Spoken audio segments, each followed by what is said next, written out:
Çfarë është ky grup që i ka paraprir mbritjes Aleksandar Vučić në Maltëzi, për çfarë i duhet një grup tjetër sigurie në Maltëzi? Pikërisht këtë çka është shfaqur në pjesën mediale dhe në formën e një operacioni jo kinetik, pra është një operacion me karakter psikologjik. Pikërisht veprimet që janë ndërmarrë nga ana e strukturave shtetërore të Beogradit zyrtar, lidhen pikërisht me një paraqitje të asaj situate në të cilën dhe me të cilën mund të manipulojë më së lehti dhe më së miri që Aleksandar Vučić. Vendosja këtyre 90 personave në një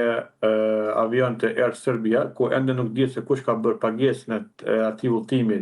nga Beogradi për në Tivat dhe kthimi nga Tivati në Beograd. Çështjet në të cilat ndërlidhen janë shumë çështje të cilat de facto po konkretizojnë figurën kriminale të quajmë në aspektin operacional dhe penal,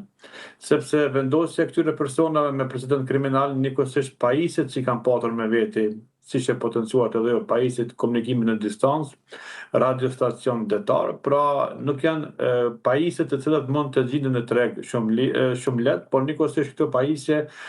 kanë edhe pjesë të programeve mbrojtës, pra po mos të lejuar që të interferojë ndonjë palë të tretë. Njëkohësisht banderolla e cila është gjendur në kuadër të këtij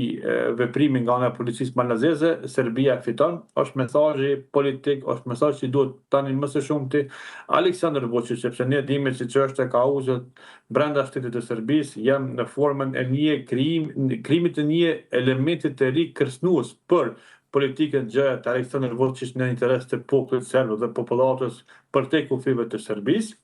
Dhe elementi tjetër rëndësishëm është fakti i krijimit të një alibie që është bërë nga ana e Agjencisë së Sigurisë së Informacionit apo BIE serbe, e cila padyshim pas dështimit të këtij operacionit jo kinetik, operacionit psikologjik, i cili është i ngjashëm me operacionin që është zhvilluar në drejtim të Republikës së Kosovës në shtator të 2023, pra në rastin e Banjskës. Por në rastin e Banjskës grupi është ndalë në manastir, ndërsa në këtë rast grupi është ndalë në pistën e aeroportit të Tivatit. Por të qenë më konkret, çështjet të cilat BIE më pastaj i arsytojnë ishte pikërisht bazuar në 3 elemente esenciale. Malizi konsiderohet sipas shërbimeve inteligjente të Serbisë, pa asoj civile, një vend armiqësor ku veprojnë shërbime të ndryshme inteligjente që kanë për qëllim dhe për synim pikërisht goditjen e interesave serbe. Elementi i dytë për ta vendosur një shtet anëtare të NATO, si gjëja veprojnë grupet apo klanet kriminale, të cilat kanë peshë përtej kufive evropian, e ndërlidhur në aspektin e goditjes së drejtë politikës së atij shtetit të Podgoricës zyrtare, dhe njëkohësisht mbi këtë gjë patëm një reagim të opozitës malazeze e cila është pro-serbe. Dhe elementi i tretë, që tani më është në shpërputhje me veprimet që ndërmarr, ku BIA e ka akuzuar drejt për drejt shtetin në Maltëzi se nuk ka dhënë informacion apo raportin vlerësues për kërcënimin e rrezikun të vizitës së presidentit të tyre në këtë summit, por që në fakt në veprim dodhja kundërta Aleksandar Vučić është pikërisht aty ku do duhet të ishte, po pa krijuar këtë teatër të veprimeve të tija të këtij operacionit jo kinetik. Mirë, po tani ata nuk është se po shkonin për të siguruar Vučićin nga mbështypjen në Maltëzi, sepse Malezi pret personalitete më të rëndësishme se Aleksandar Vučićin që nga dita e djeshme, pra që nga presidenti francez, kancelari gjerman e personalitete të tjera europiane. Pra cili ishte misioni tyre, çfarë po synonin ata, se tani si paramilitar që ishin me banderola Serbia fiton, për çfarë i duheshin? Pikërisht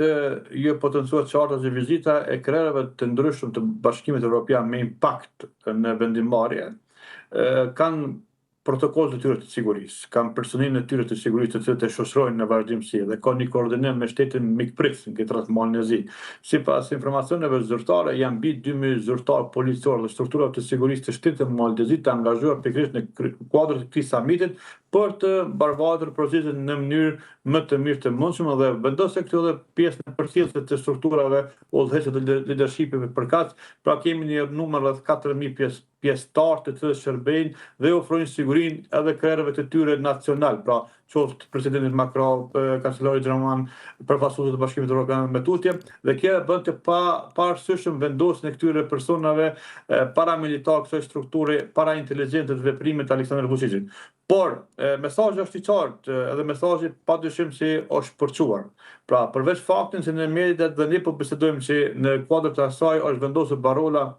banderolla Serbia fiton, e dëshmon faktin që Aleksandr Vučić e arriti elementin e përdorimit këtij momentumit për interesat e tija politike brenda Serbisë, sepse ne dimi që do të kemi zgjedhjet e parakohshme, por që sipas disa gjasave do të shtyhen deri në vjeshtën e këtij vitit për arsye të krijimit të një amnezie historike apo të veprime që ka bërë Aleksandr Vučić në dëm të interesave të shtetit të Serbisë,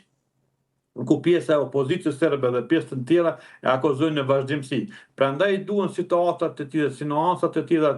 ku parasitet si një lider i popullit serb për te kufive shtetit të Serbisë, sepse dihet qartazi kemi patur një komunë në malin e zi, e cila de facto haptazi ka vendosur unanimisht ka vendosur që të hiqet edhe njëra pavarësisht e Republikës së Kosovës.